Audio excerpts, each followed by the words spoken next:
Bismillahirrahmanirrahim.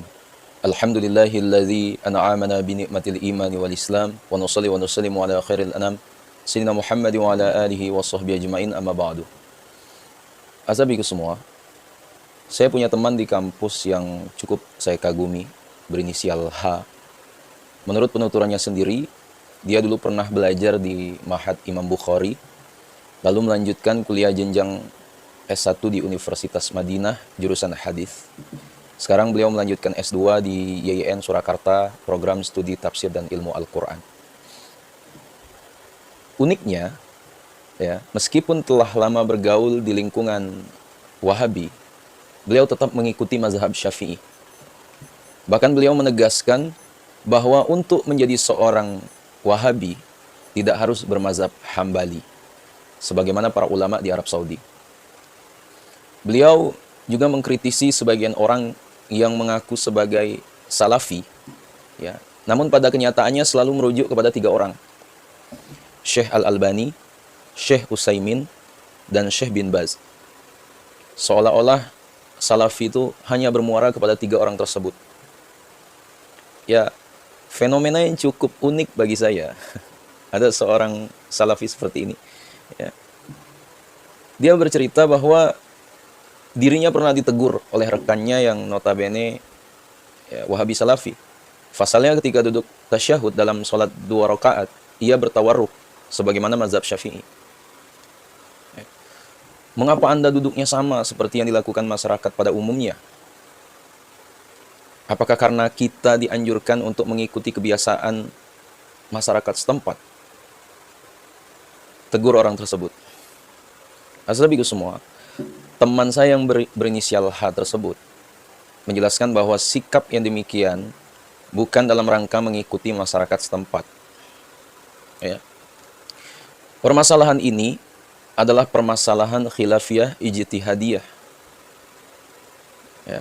Terdapat 2 pendapat yang sama-sama kuat, yaitu pendapat Imam Syafi'i dan pendapat Imam Ahmad. Dalam hal ini, ia mengatakan, saya lebih cenderung kepada pendapat Imam Syafi'i radhiyallahu an. Ya. Orang tersebut bertanya lagi, meskipun pendapat tersebut bertentangan dengan sunnah, Ustaz. Sontak sampai ke semua, teman saya ini kaget dengan pertanyaan semacam itu. Beliau bercerita, subhanallah, dalam permasalahan ini, mengapa sampai-sampai saudara beranggapan bahwa pendapat Imam Syafi'i bertentangan dengan sunnah? Sunnah apa yang bertentangan dengan pendapat Imam Syafi'i? Apa patokan sebuah pendapat yang bertentangan dengan sunnah? Apakah setiap pendapat yang tidak sesuai dengan pendapat Ustaz Anda katakan tidak sesuai dengan sunnah? Apakah jika seorang duduk tawarruk pada rakaat terakhir dalam sholat 2 rakaat, Anda katakan bukan Salafi? Dan yang Salafi adalah mereka yang duduk iftiras. Dia juga mengatakan, ya, sebagian saudara Salafi memang berpatokan kepada kitab sifat sholat Nabi, karangan Syekh Nasruddin Al-Albani. Lantas, apakah ketika seorang tidak mengikuti pendapat Syekh Al-Albani di dalam kitab sifat sholat nabinya, dikatakan bukan Salafi? Sabi kesemuan rahmati Allah, ringkasnya, ya, beliau mengambil pendapat ini karena berdasarkan hadis Abu Humaid, namun dari jalur lain yang diriwayatkan oleh Imam Nasa'i, ya, Imam An-Nasa'i dalam kitabnya Al-Mujtaba, atau yang lebih dikenal dengan Sunan Nasa'i As-Sughra. Ya. Dalam hadis tersebut, Abu Humaid mengatakan, kana Nabi sallallahu alaihi wasallam idza kana fi raq'ataini allataini, ya, tanqadi fihi mas-salatu akhara rijlahul yusra wa qa'ada ala shiqqihi mutawarrikan thumma salam. Ketika Rasulullah sallallahu alaihi wasallam, ya, menyelesaikan sholatnya dengan 2 rakaat. Beliau mengeluarkan kaki kirinya dan duduk pada sisi bokongnya, ya, dengan cara tawarruk. Kemudian beliau salam. Hadis riwayat Imam An-Nasa'i dalam bab sifatil julus fi raqatil lati yaqdi fiha shalah. Nah, sabi ke semua, demikianlah ya. Masih banyak orang yang beranggapan bahwa berbeda pendapat dengan mereka berarti tidak mengikuti sunnah. Ya, kisah ini saya dengarkan langsung dari sahabat saya ini sewaktu semasa masih kuliah ketika berdiskusi di ruang kelas. Ya, itu pada mata kuliah Ad-Dakhil fit Tafsir. Ya. Jadi, sahabatku semua rahmati Allah Subhanahu wa taala, ya mungkin itu yang dapat kami sampaikan ya pada video kali ini. Maka pentingnya lagi kita, ya, terkhususnya seorang muslim, ya, apalagi yang awam, ya, jangan malas untuk membaca, ya. Jangan malas untuk mencari referensi, ya, pembaharuan ilmu, ya. Apa perintah Rasulullah Shallallahu Alaihi Wasallam? Iqra, bacalah, ya. Perintah inilah yang harus kita lakukan, ya. Perintah dari Rasulullah Shallallahu Alaihi Wasallam inilah yang harus kita jalani, ya. Nggak hanya cuma telan mentah-mentah dari sebuah keilmuan. Ya, harus kita cari lagi sumbernya dari mana, ya. Setelah itu kita mencari guru, ya, untuk menambah sanad keilmuan kita, menambah wawasan kita, ya. Iqra, bacalah, ya. Itulah perintah dari Rasulullah SAW agar apa, wawasan kita tidak sempit, sahabat semua, ya. Tidak hanya sampai di situ saja pemahaman kita. Ya, apalagi di setiap kalangan ulama pun berbeda pendapat, ya. Ulama A beda, ulama B beda, ulama C beda, ya. Dari situlah kita menggali, dari situlah kita mencari, ya. Ya, sahabatku semua dirahmati Allah Subhanahu wa taala, tapi yang perlu kita tekankan, ya, seorang, ya, yang beragama, ya, dia harus memiliki kekonsistenan, ya, dalam ilmunya, ya.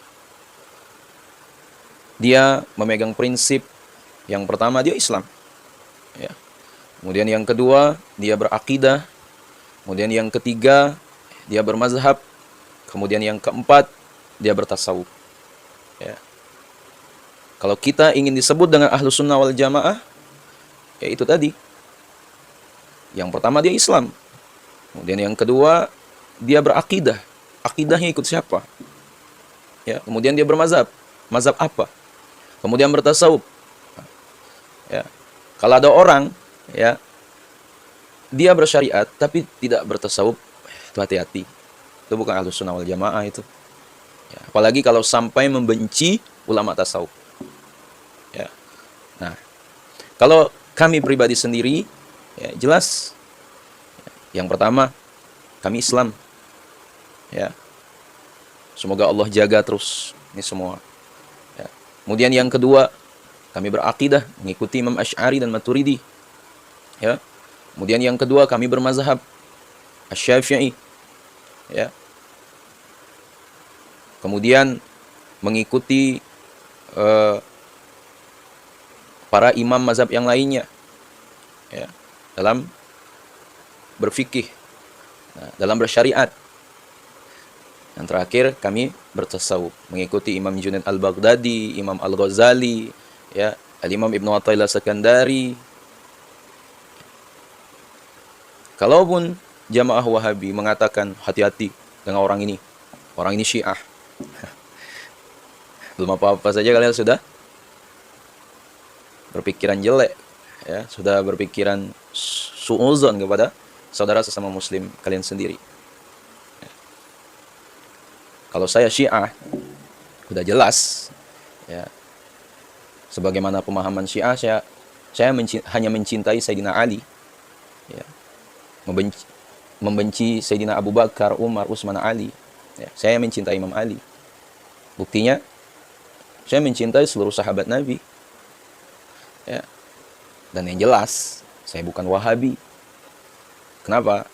Kalau Wahabi itu fatwanya menyatakan orang tua Rasulullah masuk neraka. Sedih tak tuh dengarnya? Ya, orang tua Rasulullah masuk neraka. Sedangkan pemahaman saya, ya, manhaj saya menyatakan, ya, orang tua Rasulullah itu berada dalam surga. Tuh. Jadi kalau masih ada yang nuduh saya Syiah, itu perlu dicek lagi hatinya. Ya, andakah yang membenci saya, ya, suzon terhadap saya, atau saya yang benci kepada kalian? Oh, tidak sama sekali. Karena Rasulullah SAW tidak mengajarkan itu, sahabat semua.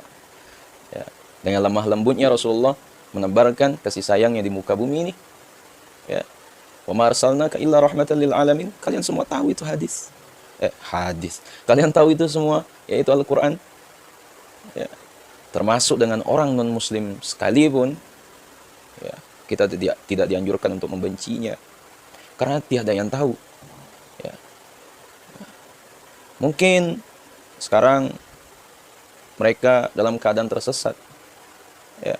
Kita sebagai saudaranya yang berbeda hanya cukup mendoakannya saja. Ya. Mana tahu Allah kasih hidayah, dia masuk Islam. Sedangkan kita yang Islam belum tahu nanti akhirnya seperti apa. Ya. Su'ul khotimahkah atau husnul khotimahkah? Wallahu alam. Ya, jadi sahabat semua dirahmati Allah, ya mungkin itu dapat kami sampaikan. Sekiranya video bermanfaat, jangan lupa share pada orang kita cintai, dan juga jangan lupa share ke akun media sosial kalian yang lainnya agar jauh lebih bermanfaat lagi. Wallahu alam. Assalamualaikum warahmatullahi wabarakatuh.